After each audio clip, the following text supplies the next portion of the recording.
right, welcome everybody to another edition of the Georgia Track and Field and Cross Country Coaching Collective podcast.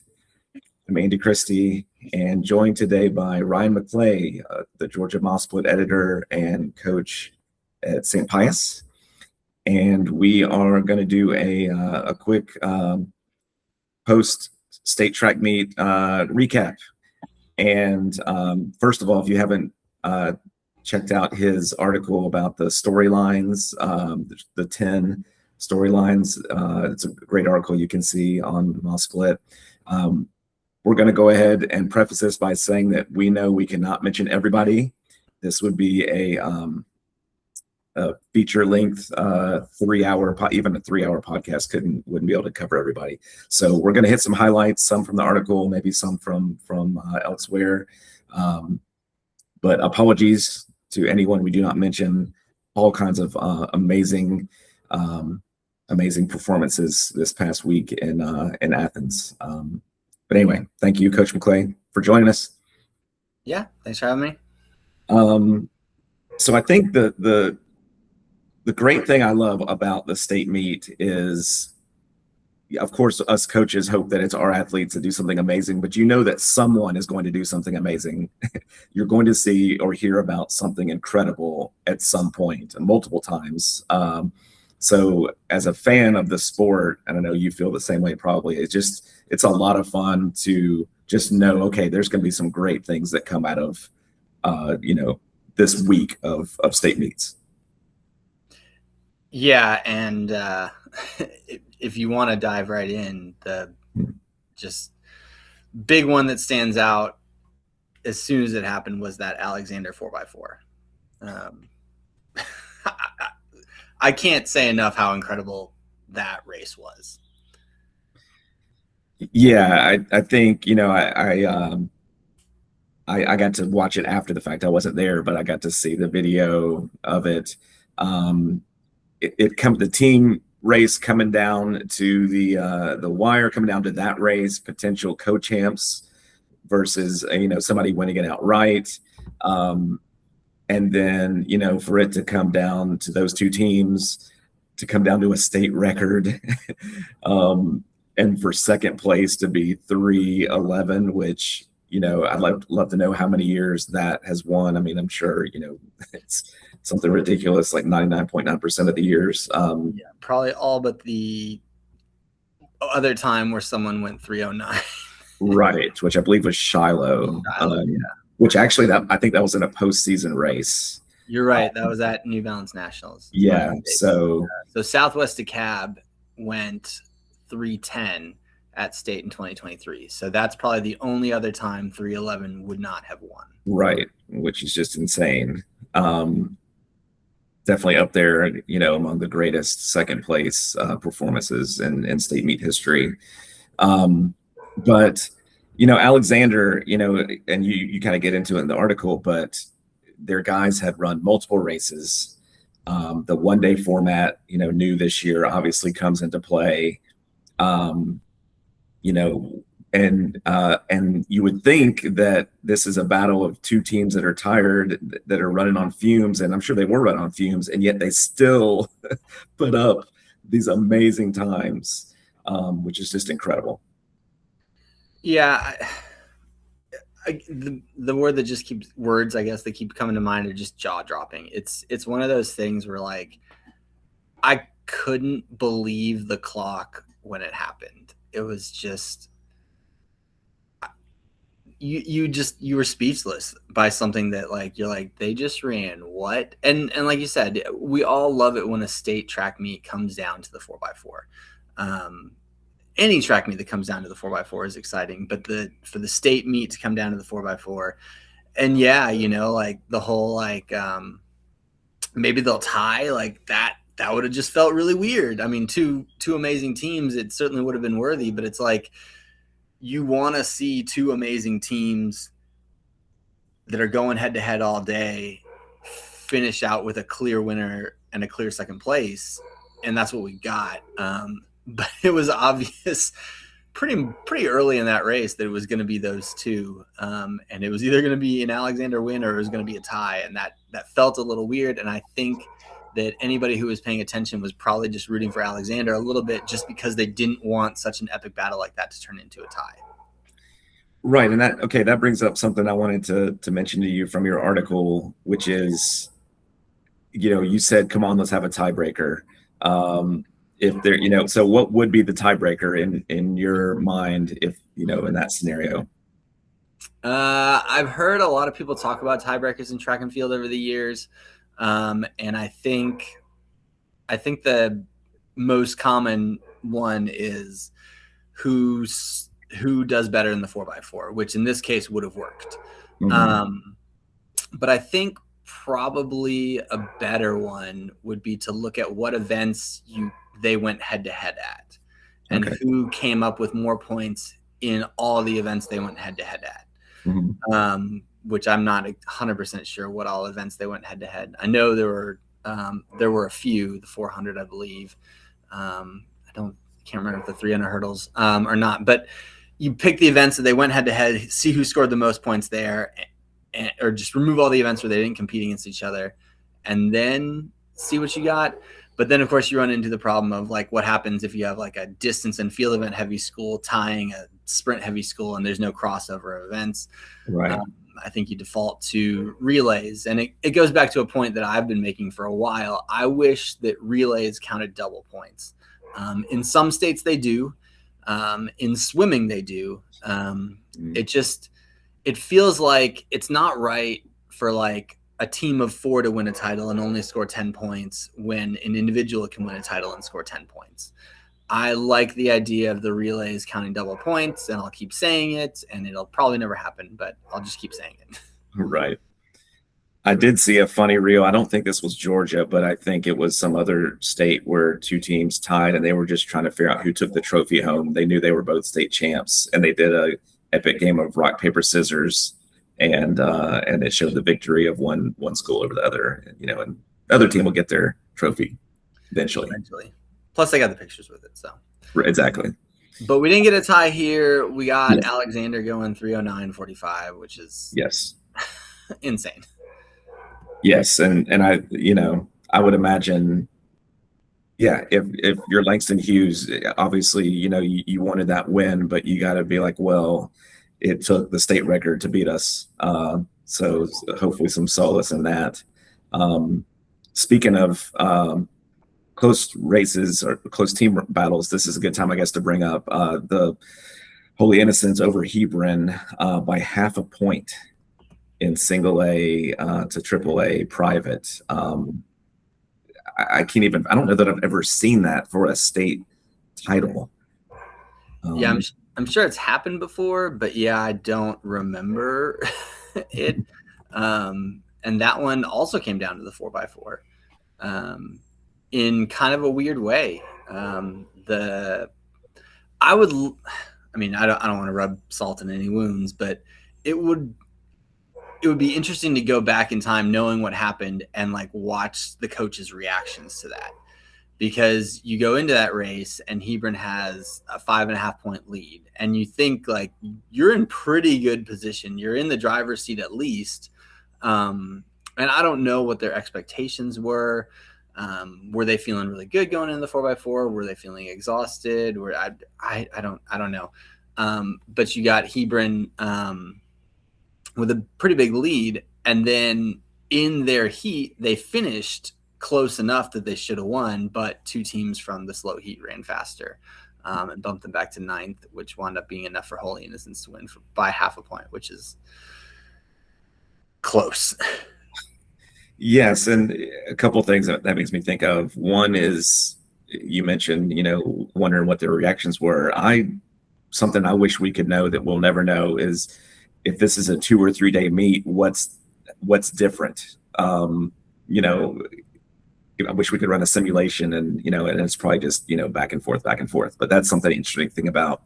The other thing, I'm a language arts teacher. I know you're a science teacher, but when I'm excited about how my team is doing, math just suddenly goes out the window. Like I wonder how much those coaches were poring over numbers and then triple checking each other. Am I doing this right? Like if they just had no idea, they're like, we'll let the scoreboard, settle it.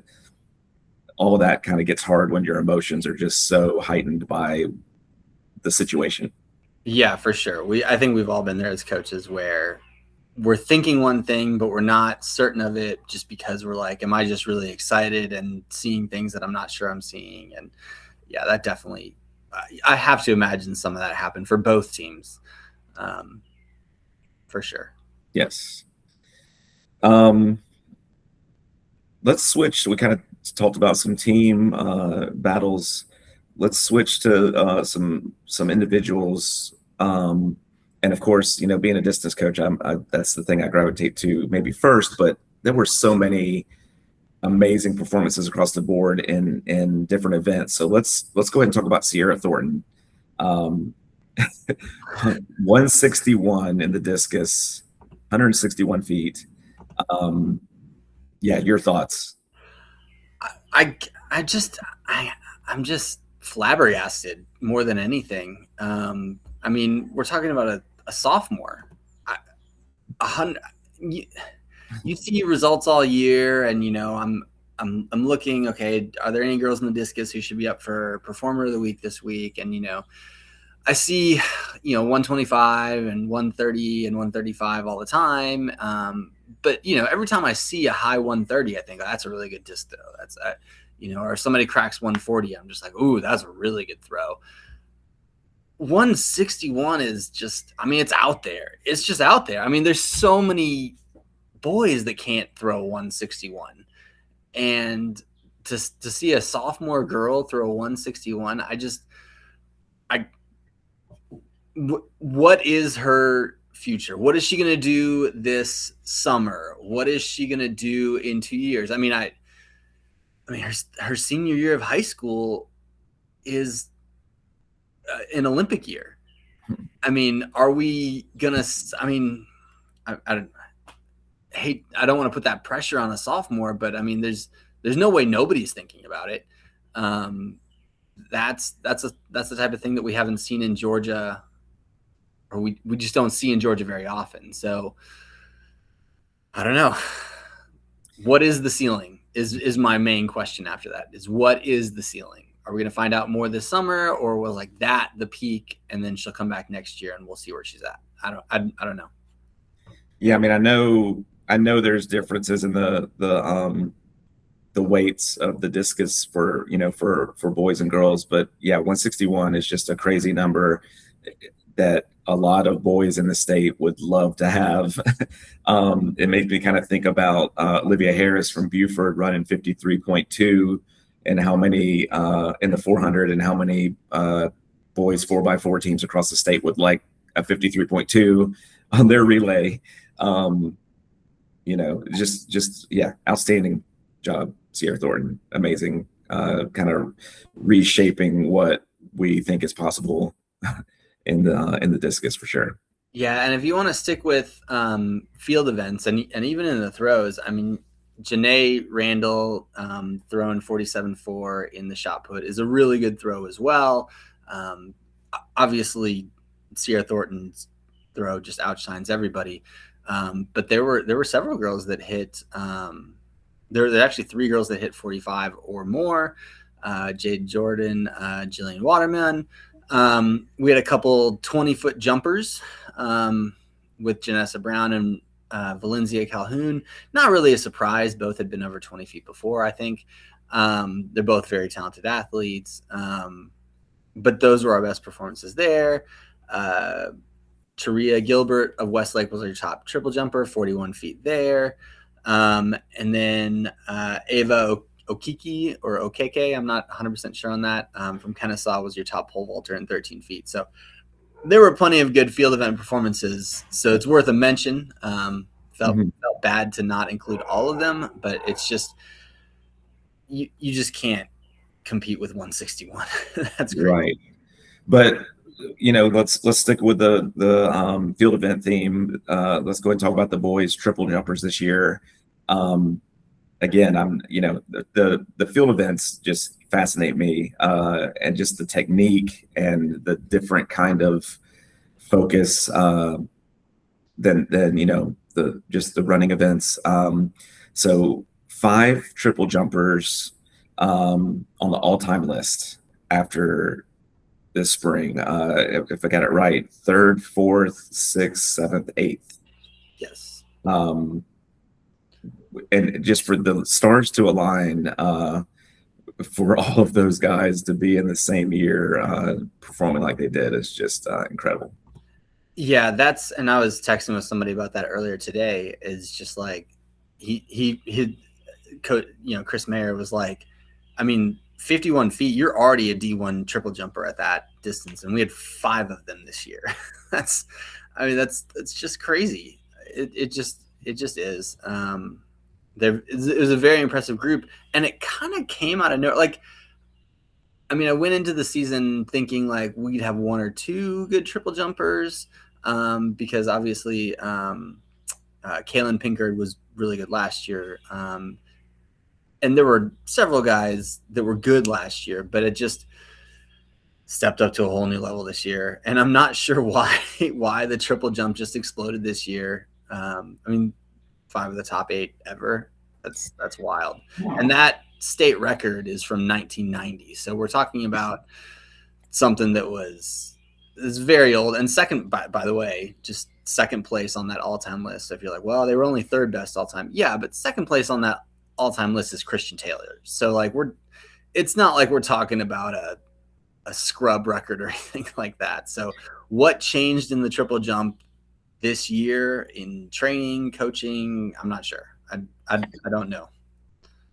That would be an interesting stat. I don't know if that's something that Mile Split could necessarily track, but the years that certain events are like the marquee event. I mean, obviously the 4x4, the Open 400, the 100 are always kind of, annually the marquee events. But I'd love to know how often, a triple jump or a discus or, those other events have these all-time performances, not just from one individual, but, several.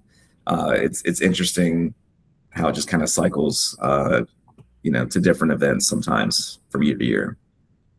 Yeah, it definitely does. I feel like I remember there was a year. Oh yeah, it was 2022 where you had Josh Dare and Seth Allen both almost at 200 feet in the discus. So like that was like the year of the discus that year. I think there was a third guy not too far behind them as well. Logan Montgomery was at 179 that year. So it is weird how just like you just don't know coming into the season what the best event is going to be. And that's kind of why I said predicting the future in this sport is a fool's errand, because you have no idea. There's certainly been years where we've thought like, okay, this is what it'll take next year in the 3,200 or the 100 or whatever. And then you just don't know who's going to make a big jump. And this year it just happened to be several guys making a big jump in the same event. And it's hard to argue with that not being the best boys event in the state this year. It's not always, it doesn't always get the most love and attention, but it might've been the best event on the boys side this year. No, it certainly seems like it. And you bring up a good point of just trying to predict the future. I mean, there's some people that were great at state this year that this time last year weren't even running, I think of Katie Benz from North Gwinnett. She was a lacrosse player, and now she's a sub-5 and sub-11 junior from North Gwinnett. But this time last year, she wasn't even running track. So I'm sure right now there's somebody that's not on a team, and then we'll be talking about them next year doing some amazing things. Right, which that reminds, I think on the distance side that would go to Carson Dober. Not 100% sure how to say that name. He was good last year, but I feel like, most of his season he was spent in the 420s and the 430s. So to see him come out and just be that top distance runner this year as a junior, that was the guy this year that was like the one who came out of nowhere. Yes, and that race, it's got to be, it's up there in the contenders for, obviously the Alexander Langston Hughes showdown is number one, but this has got to be in the contenders of race of the week, because first place 409, 409, 410, 411, 412, 4:14, and then 3 guys 4:16. It took to get on the podium, you had to run 4:16.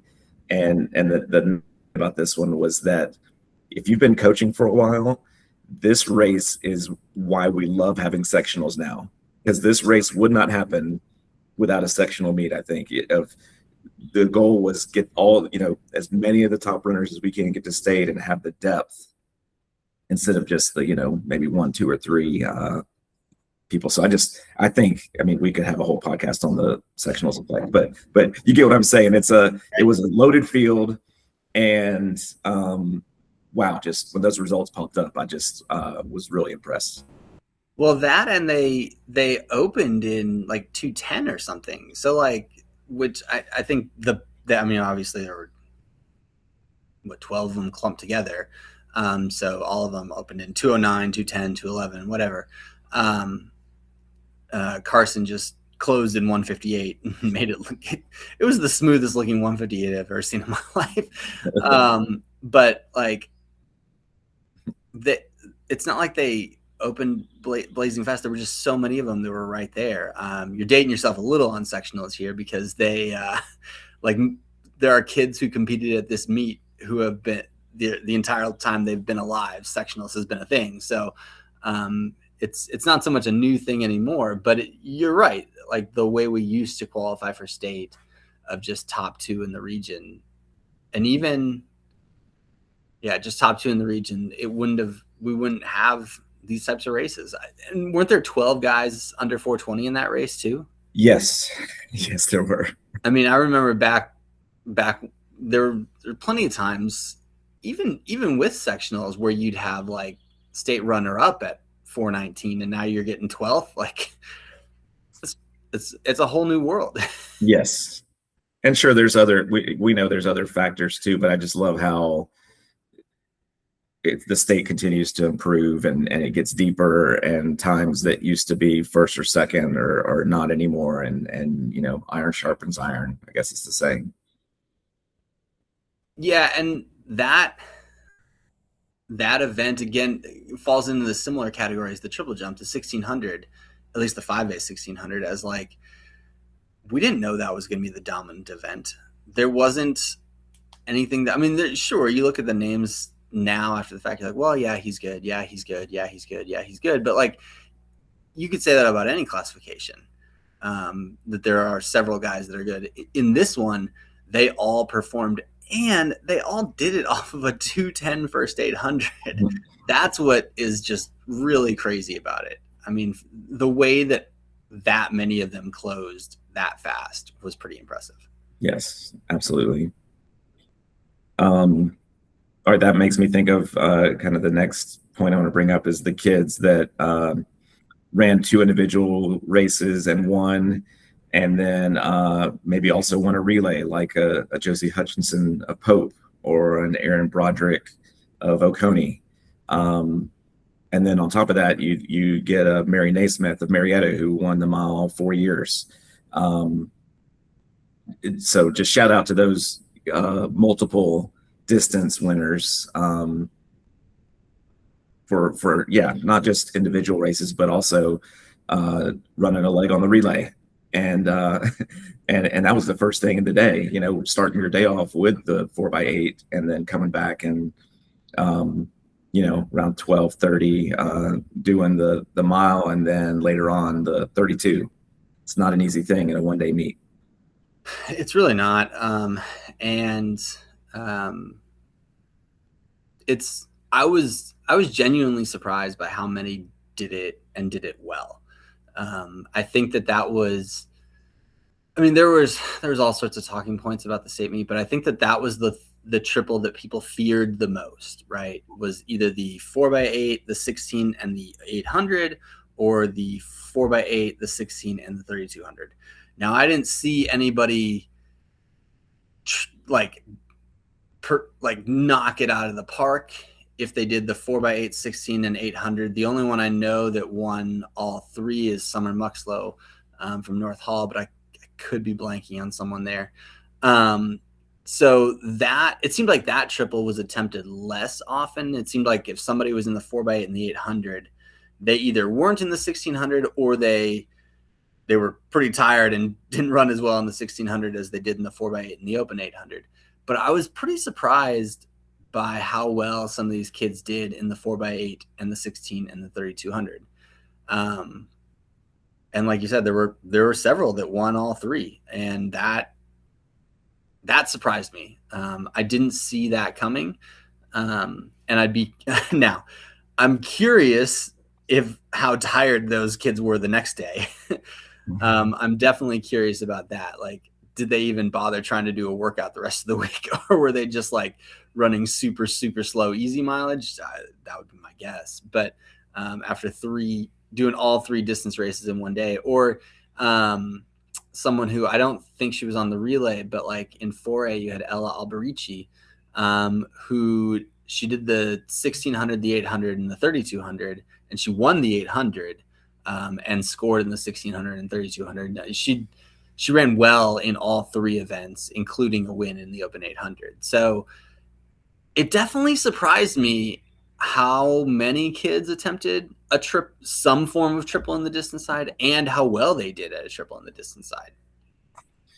Yeah, and that, when we're not even talking about, Jameson Pfeiffer did 2. He didn't do 3, but you would think he could have done something else, which I know he's saving himself for his sub 4 attempts, which I'm definitely rooting for. Fingers crossed. I don't know that I've ever seen somebody make 4:10-ish, 9:10-ish look so easy and routine as a Piper. It's like a tempo run for him. Right. But yeah, super impressive, multiple performances. Even some of the kids that did doubles that maybe their first race didn't go like they wanted, but then came back and just knocked it out of the park the second race. I was impressed by. I think of a Mason James from Brookwood, who got on the podium in the 32. 1600 didn't go like he wanted to, but then a few hours later, 9:15 in the 3200 in the 6A race. So shout out to people that ran more than one event, because that's certainly a challenge, especially in a one-day meet. It was more than we thought it was going to be. Yes. While we're giving shout outs, let's give a shout out to programs that won their first state titles. And I'm sure we won't remember all of them, but 3 that stand out to me are the North Hall girls, the Oconee boys, and Alexander boys. Right. So and that was the shocking one. Alexander, that was their first team title. Some of them I you're did like, not know that coming into the meet. Right, because they've won maybe titles with the other gender or in cross country or whatever the case may be. But yeah, shout out to those programs, because let's talk about the 3A girls race with North Hall. That was a tight team race. First through fifth were separated by 9 points. And so, shout out to North Hall by being at the top of that heap, and any other teams that got their first state championship trophy. Yeah, I think you're probably right that those are the only 3. Thinking through the 16. Well, I don't know if they're the only 3. I just know those are the ones I thought of. I think they are. But apologies to anyone if we're forgetting them, and we're happy for you that you have your state championship. Oh, they'll let me know. But yeah, that's a big moment for those coaches, those kids. So we're happy for y'all. And that kind of reminds me of another one of your points from the article you wrote, the most points scored by teams. And so Shaw girls and then Bleckley County boys. And what I think of first with bringing this point up is just, we were 6A was with Bleckley County and got to see their kind of showdown with Vidalia. But as anybody that's been around for, a while, you just see, just Bleckley County after runner after runner in the Bleckley County uniforms. If they're not winning a race, then they're close to the front of the distance races. They've got, of course, good athletes in all events. But I got to see at the end of the meet, once Bleckley County had secured the victory, Coach Mandy Godby, who has been on the podcast before, she went up to Shelly Cranford and congratulated him on a job well done. And I know there's a lot of respect between those two programs. But yeah, shout out to Shaw and Bleckley County for scoring the most points this week. We did leave out one. Harris County girls got their first team. Yes. And they almost scored until Shaw. They were the ones with the most points. I think it was either 82 or 84 points. Because in my first draft, I had them as the top point scorer on the girls' side, but then Shaw passed them on the last day. So I did forget that they won their first game as well. And they've been good team for a while. So yeah, congrats to them for getting first. All right. Well, is anyone you want to bring up? So I feel obligated to make a plug for a couple people that I left out of the article. Melanie Doggett, Landmark Christian. She went 11-3-8 in the 100 and 22-7-1 in the 200 to win 2 state titles. I'm guessing she was on at least one of their relays too. But honestly, that was kind of an oversight just because she's just been on our radar for over a year now, really since she was really in 7th grade, to be honest. And I know Miles did a big feature on her kind of before her 8th grade season. So like, to me, what she did was very routine for her, but like, it's kind of absurd that that's routine. Like, we're talking about somebody who, as a freshman in high school, ran a PR of 11.01, which it falls in the same category as Sierra Thornton, where it's just, you can't even, there's nothing to compare it to. Even Candace Hill, who has the state record at 10.98, I mean, that was phenomenal, but like, we're talking about a freshman here.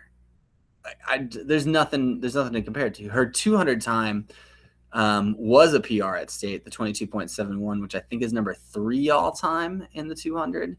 It might be number 2. It's either number 2 or number 3. 1 second.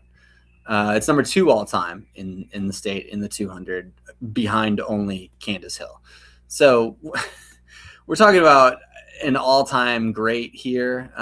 Will she surpass Candace Hill? That's something I never thought we would be saying. Yeah, just phenomenal talent. And yeah, it's interesting how many of these athletes are not seniors. Maybe this is the year of the underclassmen, maybe, if we want to throw that out there. Because there certainly were, I know there were a lot of great senior performances, but a lot of underclassmen performances, people that are coming back. Morgan Means has really been the top 800 runner all year. She did not get a shout out, so sorry, Morgan. 209 yet again, but again, that's routine for her. That's just kind of what she's done all year. You've got another one. I'm going to butcher this name, but Amaru Shakur Harris from Booker, Washington. She was your top 100 hurdler. I think that's all the underclassmen that were tops. On the sticking with the hurdles, we should get some love to Jamari Rousseau and Amari Scott, your top hurdlers on the boys' side. Amari Scott is coming back next year, and just I was fortunate enough to watch him race region, and I was able to go up to him and say, "Hey man, I just want to tell you you're pretty amazing." and he was very humble and very thankful for that. So he's somebody that's the future there too. Well, I think we're forgetting another underclassman. What about Jason Jones, Norcross? Jason Jones, yeah. Well, he got a shout out in the article at least, but yes, but he's another underclassman. He's pretty awesome. And I was talking to his coach at the Gwinnett County meet, and and he was coming off that. I think that was his season debut after indoor season, if I remember correctly. But I was asking him, was like, "Are you going to load him up in 4 events this year?" He's like, "Absolutely. If I was allowed to put him in 6 events, I would put him in 6 events." The kid loves track. The kid loves to work hard. And I think if you watch his 400 race, that's obvious because I think he won by 2 seconds in the open 400. And if you watch him on that final straightaway, he is still scraping and clawing for every 100th of a second down that home stretch when he definitely didn't have to. He had other races later in the day. He could have shut it down and just gotten his win, but that just doesn't seem to be his style. It seems like he's going to go out there and he's going to compete and he's going to give it his all no matter what. Yes, absolutely. Well, as we wrap things up here, I don't know. This is kind of making me wonder it's hard to pick what postseason athlete / event I'm most excited about. I mean, I guess Pfeiffer's sub-4 attempt is up there for me, but some of the athletes we've been talking about here, I'm assuming most of them are going to be running some type of postseason race, and it's just fun to think about what they could do. They've already done great things this season and at state, but yeah, the next few weeks could have some even better marks thrown out there. Yeah, I think you're going to see a really good meet of champions this year. It's kind of perfectly timed, being anywhere from 9 days to 12 days after the state meet. Will work out really, really well for a lot of these kids. So meet of champions at McEachern High School, Saturday the 23rd, right? Yes, I think that date is correct. Yes. So that is, I think we're gonna. I would assume that we're gonna see a lot of really good competition there, versus when you had meet of champions a week after state, like when state was Friday, Saturday. Kids compete 2 days and then they try and turn around 7 days later and compete again. I think that you saw just some fatigue and they weren't willing to get up for that meet of champions. And so they either didn't show up or they didn't perform their best, versus now it's kind of perfectly timed for anybody who wants to continue their season. I'm sure that there's some kids who, whether because of injury or because of long season or some other reason, are going to kind of shut it down. And they just wanted to finish off at state. But I would guess there's a lot going into the meet of champions this year. And then obviously you mentioned Pfeiffer's sub-4 attempt at running lane.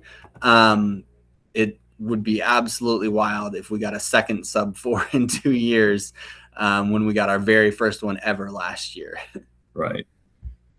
People are going to get spoiled and think we're going to just do that every year, and that's not probably the case. I'd love it if it was. That'd be great for Georgia.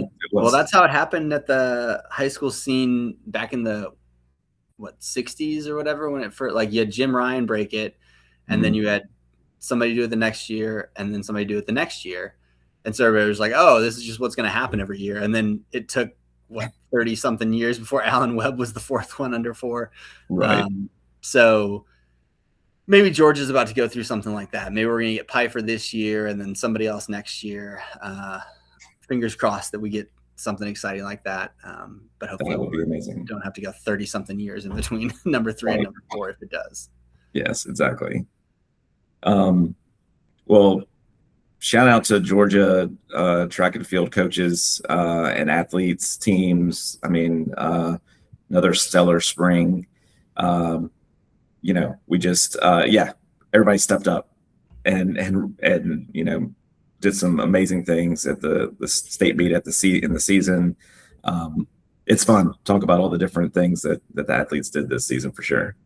Yeah, per capita, Georgia is the best track and field state in the nation, and it's probably not even close. Obviously, Texas has a say, California has a say, and New York has a say, but really just Texas and California. But those states are enormous, considering the size of Georgia's population, and compared to those states, we can't even hold a candle to them. So to be able to compete with them at this level is pretty awesome. Yes. Well, thank you for coming by to chat with us about this. Everybody that's watching, you can find more information about the collective on our website, Georgia TFXC Coaching Collective .com.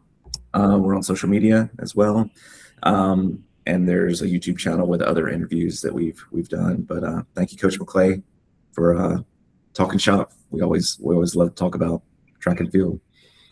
Yeah, probably too much, but Yes. maybe there's no such thing. Yes. No. Yeah. Exactly. All right. Thank you.